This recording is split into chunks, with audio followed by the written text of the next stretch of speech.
Greetings and salutations, and this is Tech Plays here, back with more Resident Evil Requiem, and we are continuing right where we left off, which for some reason, I don't know why I stopped in this flashback segment in the middle, like at the end of the video. Like, I don't know why I did that, but I did that. There's a little bit of it left, so we gotta finish it, but yeah. I already explained in the last video, I don't think this section's as bad as like a lot of people complain about it. I still think Renwood is the most annoying part of the game on replays because you can't speed it up in any way, whereas you can go through this section faster on replays if you know how it works. So it's like, yeah, that's just my thoughts though.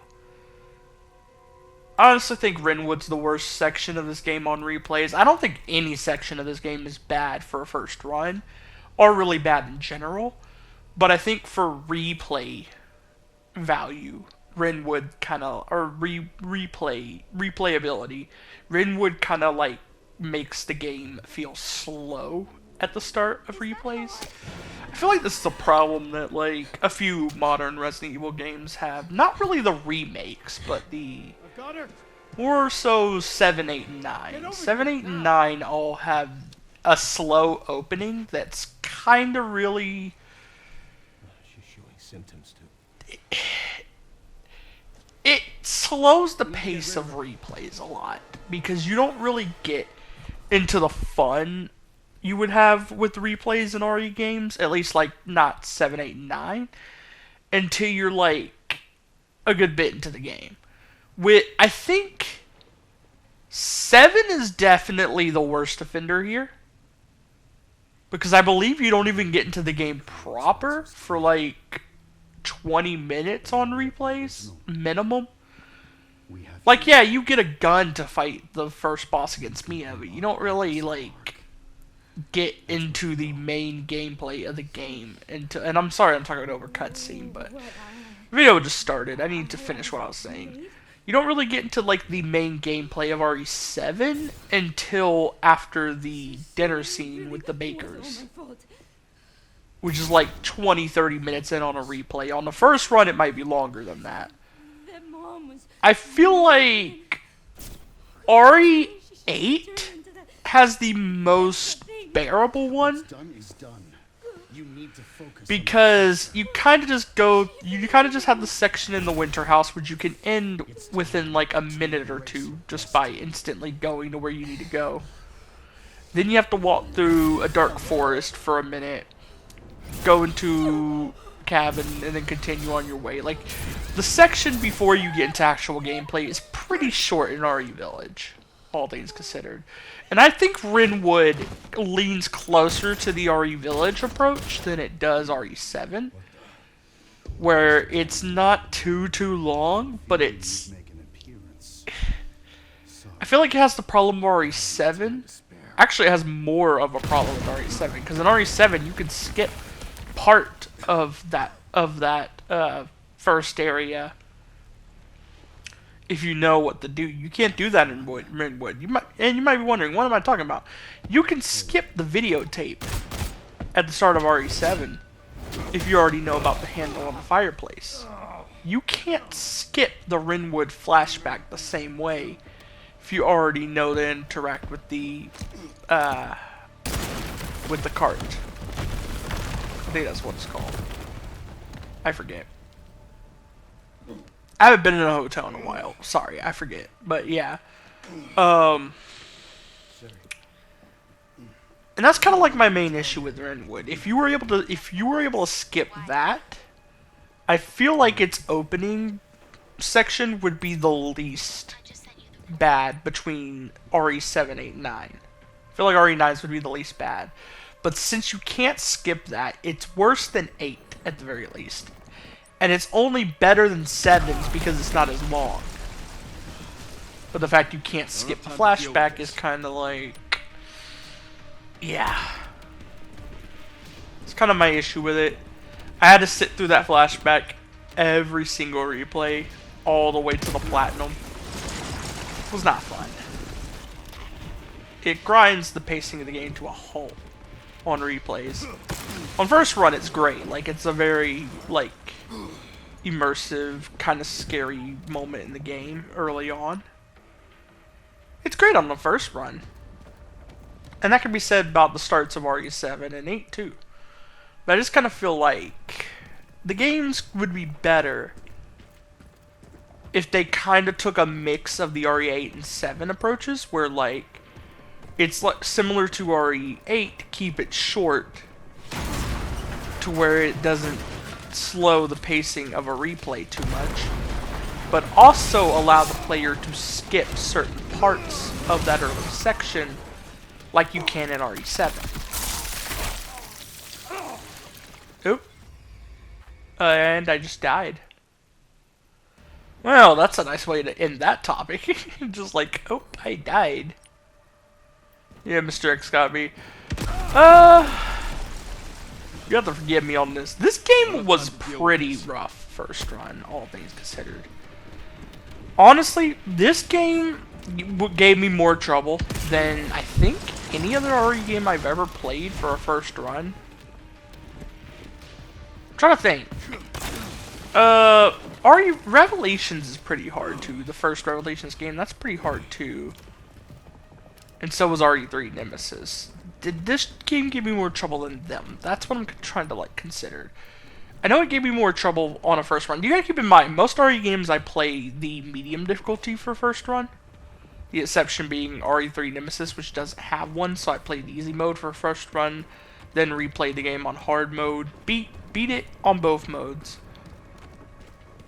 I think I've clarified that quite a few times. I have beaten hard mode on RE3 Nemesis. I just didn't record that.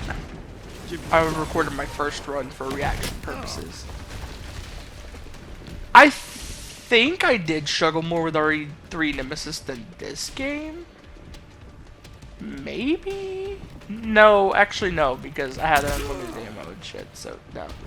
Well, not unlimited ammo, but I had like a bunch of extra ammo. No, I definitely struggled more with this game. Hard mode RE3 Nemesis was definitely harder than this game. But that's comparing to this game's standard mode.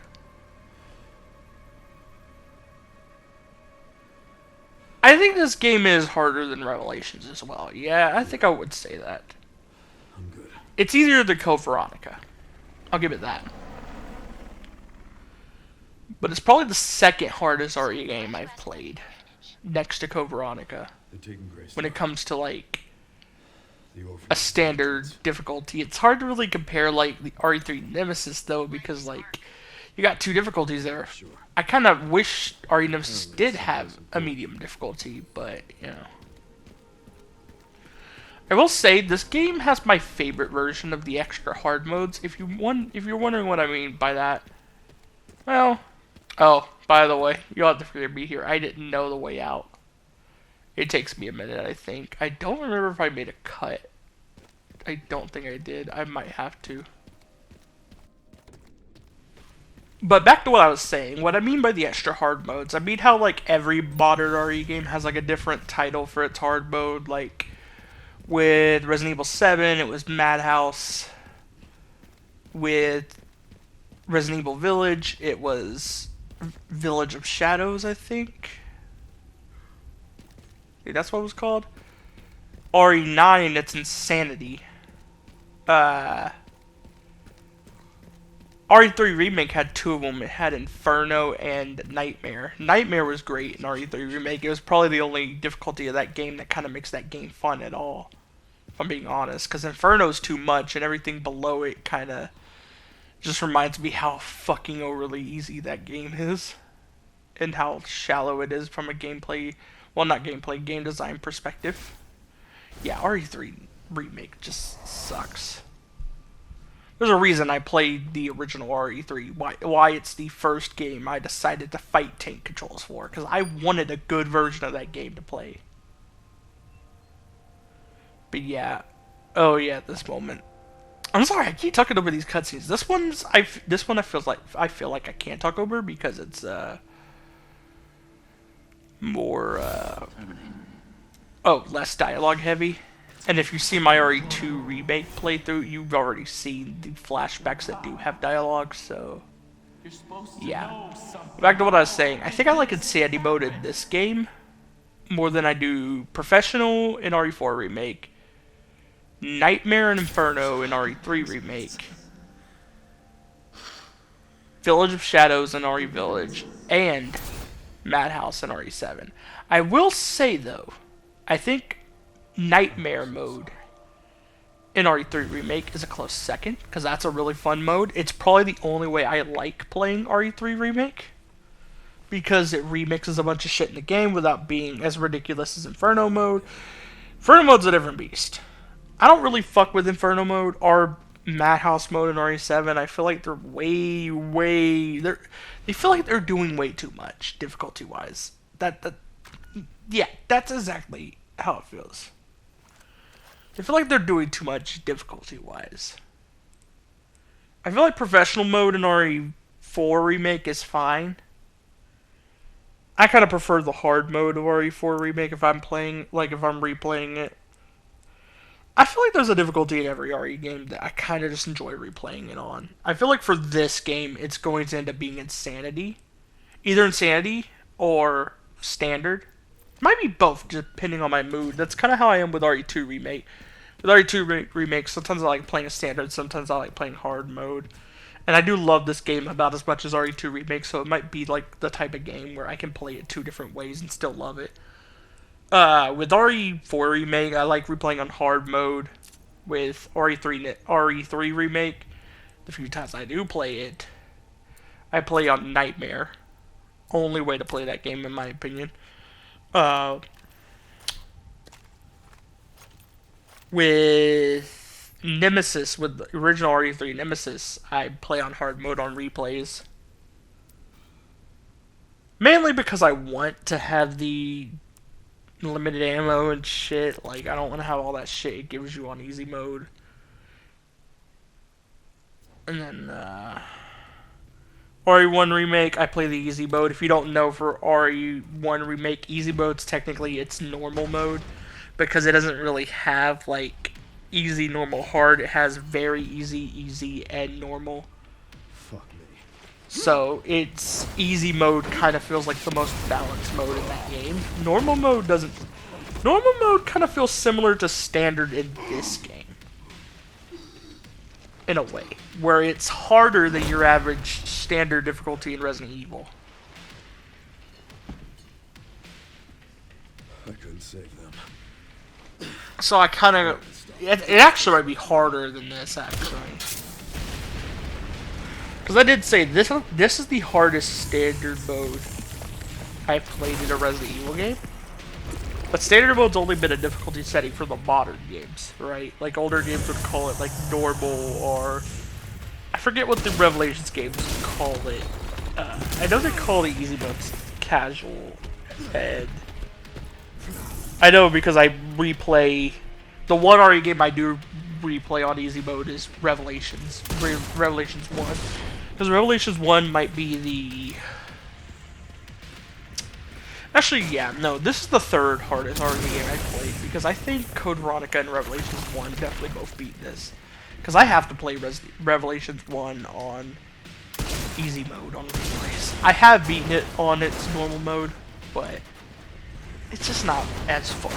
Like, it's not really a very fun game on its normal mode. If you want to know a fun RE game on its normal mode, besides this one, because I do love the challenge of this game's standard mode, Revelations 2 has a really fantastic normal mode. It really does. But Revelations 2 is a whole different beast. Like, I can't praise Revelations 2 enough. I think it's one of the most innovative RE games. I kind of wish some of the modern RE games took more notes from it. They do kind of take a few notes from it. Like, if you keep an eye out for this shit, you'll notice it. Particularly, I've noticed it with RE Requiem, the game I'm playing right now. I've noticed it with RE4 Remake, and I've noticed it with RE Village. They all kind of take a few cues from Revelations 2 in places. It's very small and subtle to the point where you might not notice it if you're not as big of a Revelations 2 fan as I am. But as someone whose second favorite RE game for years was Revelations 2 until RE Requiem came around. Yeah, I can point this stuff out. I can notice when something feels like Revelations 2. I think the game, I might have explained it in a video, in like another Let's Play video before, but I think the game that does this most is RE Village. There's a lot from RE Village that was screaming Revelations 2 in. But there's also quite a bit in RE4 Remake and Requiem as well. Not yet. I'm trying to think. I think there's a little bit in 7 too, but 7 takes a lot of notes from Revelations 1 as well. I think I've been on a tangent about this before. Like, Resident Evil 7 feels like it takes a lot from Revelations 1, but then, like, the games after it, Village, 4 Remake, and Requiem, they kind of take a lot from Revelations 2. And I'll get into... I'm not really going to explain 4 Remake and Village that much, because I think I've done that before, possibly. But I can explain Requiem and RE7, where my point stands on this, like, why they remind me of the Revelations games. RE7 is like... RE7 is not as subtle about it as these 3 games are. I did say these 3 games are a little subtle with their inspiration from Revelations 2. RE7's inspiration for Revelations 1 is not at all subtle. It's really not. Once you play Revelations 1, you can see it. The Molded, for example. They're basically recolors of the ooze. You think I'm lying. Go look at the ooze and the Molded. Notice the way they both animate. Notice that they're both almost entirely one color. They don't have eyes. They just have a mouth with sharp teeth. I think the main difference between them is that the ooze have a tongue thingy they attack you with. And the Molded attack with their teeth and claws, more likely. So it's kind of like that's really the only difference, though. They're really similar. In fact, the ooze have more variants than the Molded. Kind of makes me wish they leaned more into the Revelations inspiration, even though it's already fucking obvious how much RE7's been inspired by that game. But it kind of makes me wish they leaned into it more and had more variants of the Molded. They do add more variants of the Molded in the DLC. I'll give them props for that. They give you some more Molded to deal with as Joe Baker and Chris Redfield, so that's kind of nice. The second thing in RE7 that reminds me of Revelations is the ship segment, which pales in comparison to to Revelations ship segment. Or, well, not even ship segment. You spend damn near the whole game on that ship. It kind of pales in comparison to the ship in Revelations. But it kind of feels like that's where the inspiration comes from, in a way. I don't know, there's just similar. It's really similar. I think the third thing that kind of feels like it's ripped straight out of Revelations. I'm thinking. There's an enemy. There's an enemy. Which one was it? It's not the Molded. I think it's one of the bosses.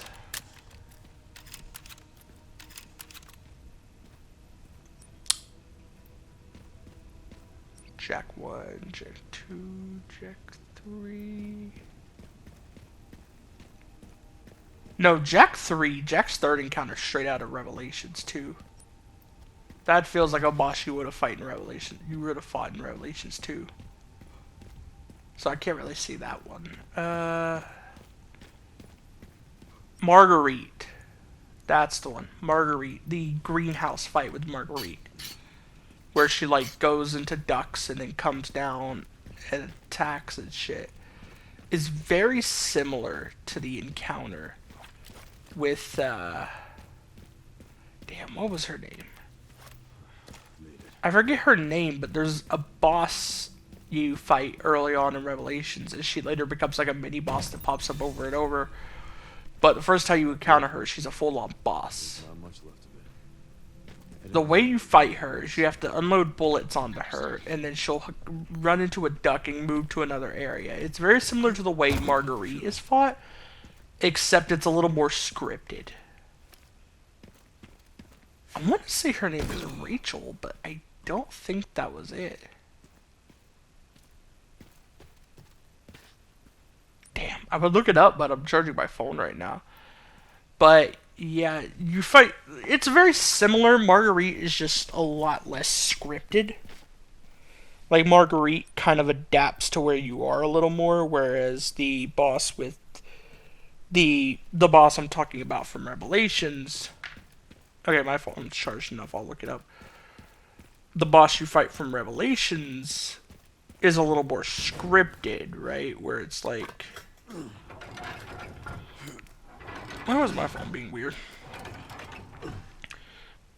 Where you have to deal with a certain amount of damage, she'll flee. Deal a certain amount of damage, she'll flee. And eventually you get to an area where, like, she can't flee anymore and you just finish the boss off there. Let me see. RE Revelations. Rachel. I think that's her name. Yes, it is. That is her name. I remember correctly. Yeah. But yeah. Oh, she's a scary fight too. She is fucking horrifying. I think she scared the crap out of me the first time I fought her. And I knew she was coming too, because I've seen other people play Revelations before. That's the thing with me. I don't care about being spoiled for RE games, because I know I'm going to forget a lot of shit by the time I play them usually. Especially if they're older RE games. Right? I don't really care about being spoiled for them. I think the only, like, RE game I really didn't want to be spoiled for too much was Requiem, which is why I didn't really watch. Well, I did watch a Let's Play. I did watch someone go through the whole game for it, but I only really watched the game all the way through once, because I didn't want to, like, have too strong of a memory on how everything works. I wanted to kind of be blind on a few things. I wanted to, like, that usual thing of, oh, I'll forget. So, I don't need to worry about being spoiled. And that's kind of how I went with that. But yeah, I'm putting my phone back on my charger. It is charged enough, but like, I want to get it fully charged so I don't have to charge it for the rest of the night.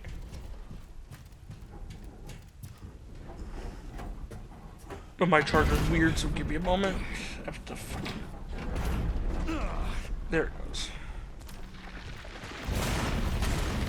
Sorry about the loudest fuck vibration. Seriously.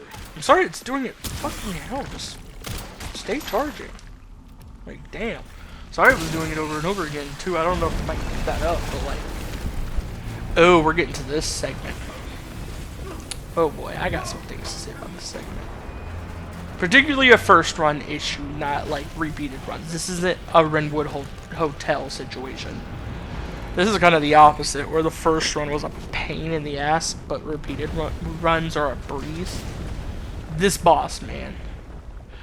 I think even on replays, this boss is kind of like a little time consuming, but it's not as bad on replays because it's easier once you know how it works.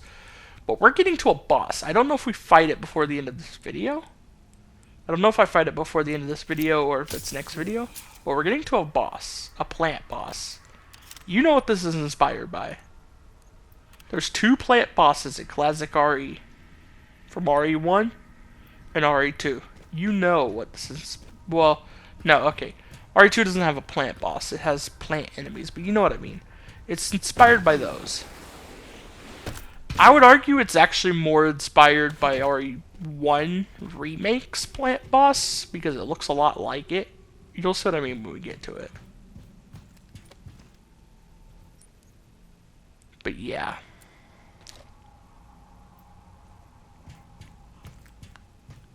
Damn, we're only halfway through this video. It feels like I've been here forever.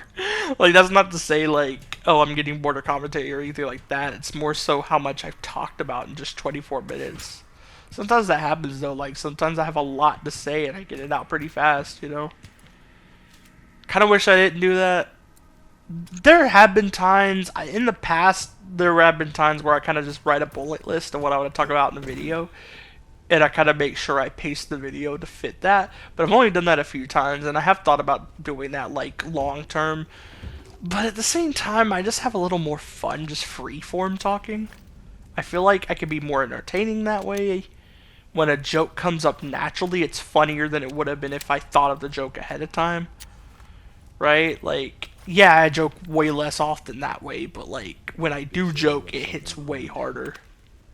I feel like I'm a lot funnier when like I come up with shit randomly than when I plan something. You know what I mean? I actually had a lot of comedic material to work with in my RE3 Nemesis playthrough. Unfortunately, as much as I love this game, it hasn't given me a lot of like comedic stuff to work with. At least not since we've stopped playing as Grace. There was a lot to joke about when I played as Grace, but once we got to Leon, it's kind of like I'm too much of a badass. Like there's not much to struggle with. But that's about to fucking change. I remember this boss kicking my ass on first run. Oh, it's a pain in the ass on Insanity too. I forgot to mention that. I think I ended up buying a rocket to kill it on Insanity. I think I reloaded a save, bought a rocket, and just blew it up because I just could not deal with it on Insanity. I think it was the one part on Insanity that was just, yeah.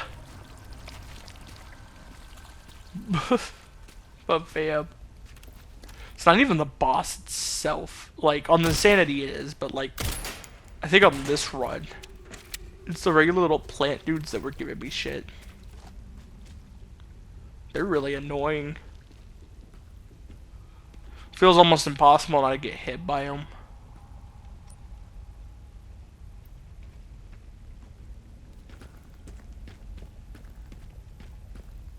You know I want the loot, so I'm going around. Hell yeah.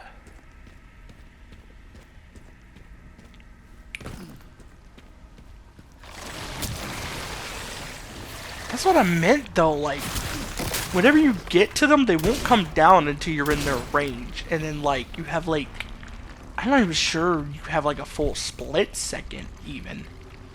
But then like, when you get back far enough to shoot them without being hit, they close. You can't fucking... You see what I mean? You have to get hit to shoot them. That's kind of like the main problem I have. Like, these are kind of the hardest enemies in the game for me to parry because of that reason. You can parry them, I'm pretty sure. I think I have parried them on some runs, but like, they're so damn hard to parry compared to everything else. Even compared to bosses. Bosses are easier to parry than these bitches. Motherfucker.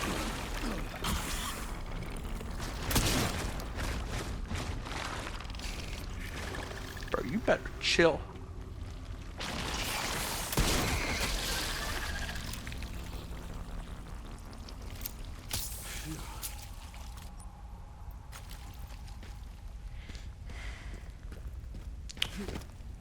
Okay. Ooh, we got some loot. Epic, epic, epic. We definitely need another med injector because I think I only have one left. Or I only had one left. Now I should have two, I believe, which is good. We are about to be out of shotgun ammo, unfortunately. I love the TAC 90 though. The TAC 90 is fucking amazing. I love this shotgun. I think you might have realized that by now, because I think I've been relying on it heavily, and I definitely rely on it a lot on replays too. The TAC 90. I forget if it's the 90 TAC or the TAC 90, which way around it is, but this shotgun, beautiful. Best damn shotgun in the series, in my opinion. The way it hits, man, it's just so great. I love it. To be fair, the bar wasn't really too high for favorite shotgun in the series. The only other notable shotguns in the series, in my opinion, that actually feel great to use and deal a lot of damage, or deal nearly as much damage as this, is the SIG-12 from Village and the riot gun from Mario 4 Remake. I never played the original. Well, okay, I didn't get far enough in the original RE4 to get like. I don't know if it had a riot gun. I get it. Yeah. I didn't play the original RE2. Can't judge that either. I do think the best handgun in the series isn't from this game, though. The best handgun in the series might be from... Oh, fuck. Oof. Honestly, might be a little biased here. But I actually really love the Samurai Edge from Mario 1 Remake. I kind of really do. I don't think it's the best handgun in the series, power scaling wise, but it's definitely one of the best feeling ones. I think but it and the Blacktail from Mario 4 Remake would probably be my two favorites. Blacktail for like pure power scaling. Like if I were to actually judge what's the best handgun in the series, I think it would be the Blacktail from Mario 4 Remake. But then like from preference, it's the Samurai Edge from RE1 Remake.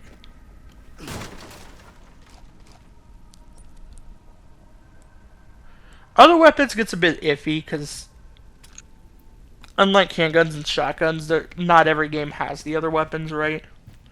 Like only some games have SMGs, only some have grenade launchers, only some have snipers. I kind of wish they gave a grenade launcher in this game, honestly. I would have given Grace the SMG instead of Leon. I think it's an SMG. Yeah, I'm pretty sure it is. And then given Leon a grenade launcher instead. That's what I would have done, personally. That way Grace has more weapon variety. And you get to have the SMGs still. We also get a grenade launcher, because I love grenade launchers in RE games. I love the one from RE2 Remake and OG RE3. Those both are amazing grenade launchers. I think the one from RE1 Remake, though, is also really fantastic. It's hard to kind of choose between the three, though, because they both do a lot of damage. They both do a lot. I feel like they all have different strengths, though. Like, the one from RE2 Remake, I feel like is the easiest one to take an enemy out with. The one from OG RE3 does the most damage, I believe. You can take out, like, a group of zombies with it, I think. Not sure. I might be misremembering, but I think you can. And then grenade launcher from RE1 Remake is kind of like an in-between. Like, it does a lot of damage. But it's also good with aiming at enemies. And, yeah. I feel like RE1 Remake might take the cake there. Just because of that. It's less damage than the one from RE3 Nemesis. And less accuracy than the one from RE2 Remake. But it has a balance of both. It just makes it work.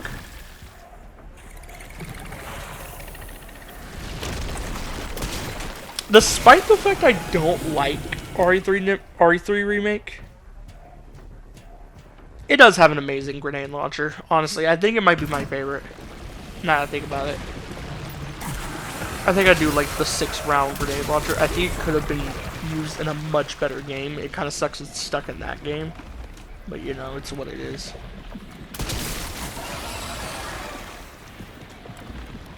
But I think I still... No, it's not my favorite. It's my second favorite. I think the one for RE1 Remake is still my favorite. I do have a lot of RE1 Remake bias. Same with RE2 Remake, RE Requiem, and Revelations 2. Those are probably my top 4 RE games of all time. I love them. I think the next 2 RE games I'm probably gonna do, aside from RE Veronica, whenever I get that, right? It's probably going to be RE1 Remake and Revelations 2. It's probably the next 2 on the list currently. Because those are the ones I really love that I haven't played yet. Because I've already played Requiem and RE2 Remake, which I also really love. I also played other RE games I enjoyed. I played the original RE3. I played Village. I played RE7. I think next should definitely be... I'm thinking. I think what it really comes down to is if I have played PS Plus at the time, because my copy of RE1 is locked behind PS Plus, because it was free for PS Plus. Oh, damn.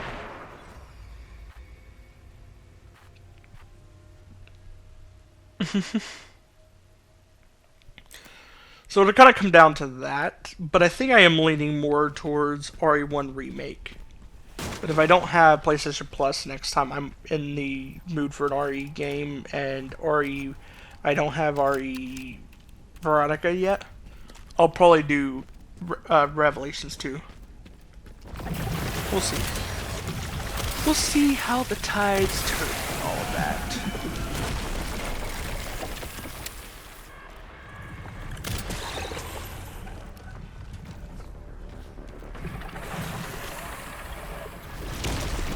Yeah, this boss right here.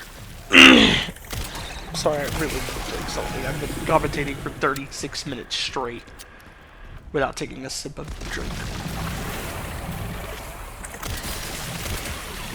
Oh, that's good. I might have mentioned it before I started a habit of drinking Mio. If you want to know what Mio is, it's a water enhancer. One of those, like, you can hear it shaking probably through the mic. Because it's liquid. It's that liquid shit you squeeze in the water to make it taste kind of like, to give it a flavor. I like to get the ones that have vitamins and shit, like lemon lime is one of them. Strawberry lemonade. This one is strawberry pineapple. I also like the tangerine flavor, but I don't think it has as many vitamins in it as the other ones. Fruit punch is pretty good. I think my favorites so far, though, are lemon lime and strawberry pineapple because they have vitamins and they both taste fantastic. This one has caffeine and vitamin B. It doesn't seem to have a lot of caffeine, though. I will say that, because there have been times since I started drinking this where some of them will say they have caffeine and I'll drink it right before going to sleep. It does not stop me from going to sleep, so it clearly doesn't have that much caffeine. And I'm the kind of person that can be woken the fuck up by like an 8-ounce glass of tea. Not coffee, not anything strong. Fucking 8-ounce cup of tea with sweetener. That's it. Black tea. Black or green tea. Either one. And this doesn't do that to me. So, it clearly doesn't have as much. I don't even know why it even says caffeine. It clearly does not have a lot of caffeine in it. Alright. Either that, or maybe I just didn't squeeze enough in my water. I kind of squeezed enough where it had like a lot of flavor, but maybe I meant to squeeze more. I don't know. I need to start having a limit on how long I make videos, right? I need to start just doing 30-minute clips, no longer. Why do I say this? My headset does this weird thing where if I'm commentating for a video and the video runs on longer than 35 minutes, it'll eventually disconnect out of nowhere, even though the headset is clearly being used. It's really weird. And it only happens when I'm recording videos. If I'm like recording music with my headset, or I'm like playing video games, or watching something with my headset, doing anything else with it, it doesn't do it. It's only when I record like videos in Share Factory, like record commentary in Share Factory. That's the only time it does it. It is so weird and it's annoying. Anyway, this plant bitch is dead. We can move on.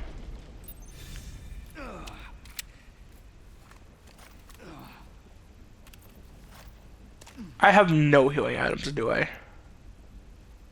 Fuck no. Kind of reminds me of the state we were in a couple of videos ago where like I had no healing items and I had to like survive a pretty hard segment. At least now I can take an extra hit than I could then, though, because that time I think I was only a one hit. I had to be super careful. Here, not so much. I think I got a little more health than that. We're about to enter the final area of the game, though. I'm really excited because we're about to be playing as Grace again. And Grace is the... I love Leon. Don't get me wrong. Leon's in my top 5 RE characters, but so is Grace. I love Grace's segments of this game. I kind of wish this game had a game mode where you could only play Grace's section or only play Leon's sections. You don't have to play the whole story. I wish it kind of like had a mode for that, like a side mode. Where you could just play one half of the story. Like, you could just play all of Grace's sections back to back. Or play all of Leon's sections back to back. Sure, I found some kind of massive facility. What do you think it is? So I did just mention they're both in my top 5. I love Grace. I do. She's not my favorite.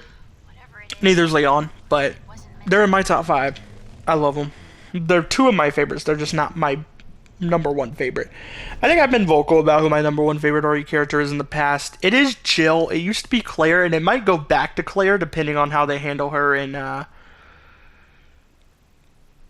RE Veronica, aka the Code Veronica remake.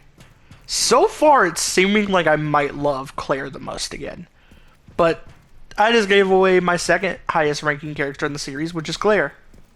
Third is Barry. This is where it gets hard, because I don't know if Leon's 4th or if Grace is 4th and the other's 5th, right? Like, for a while I was like, okay, Leon's 4th, Grace is 5th, but like, now that I've had time to like let this game set and everything, and I've kind of like given time to be like, to really judge this game more fairly, I think I love Grace more than Leon, actually. I think I am leaning towards that. I think Grace might be one of the best RE characters alongside, like, my other top 5, obviously. And I know there's going to be that one person. But what about Chris? What about Ada? Well... Actually, I'll explain that. And Ethan. I'll explain Ethan, too. I think if I'm judging just the main protagonist, which would be my top 5, which I already listed, as well as Ethan, Chris, Rebecca, Ada, and Sheva.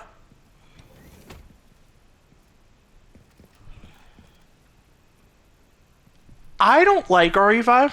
I can't judge Sheva that well because I don't know how the whole game plays out. I didn't like it enough to finish it, so we're just not going to count her. I love her design, though. Sheva has a cute design. I love Sheva's design. But we're not going to count her. Ethan, Chris, Rebecca, and Ada. Between those 4, who would be next in my RE main protagonist rankings? I think it would be Rebecca. Then it would be Ada. Then it'd be Ethan. Then Chris. And there's kind of a big gap between Ethan and Chris. I really don't like Chris. The Code Veronica remake could change that, obviously. I did like Chris at RE Village. I did like him in the original Code Veronica. But I don't like him in his other games. I don't like him in the other games he's in. I especially don't like his, like, action Chris Redfield era in, like, RE5 and 6. Like, that Chris just doesn't sit right with me.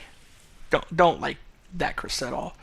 Anyway, I'm going to be ending it off here, so bye.